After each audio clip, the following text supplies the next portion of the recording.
மனிதர்கள் சில நேரம் நிறம் மாறலாம், மனங்களும் அவர் குணங்களும் தடம் மாறலாம். இலக்கணம் சில நேரம் பிழையாகலாம், எழுதிய அன்பு இலக்கியம் தவறாகலாம்.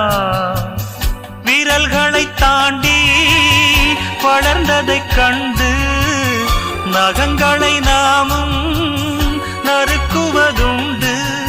இதில் என்ன பாவம், எதற்கிந்த சோகம்? கிளியே நலம் வாழ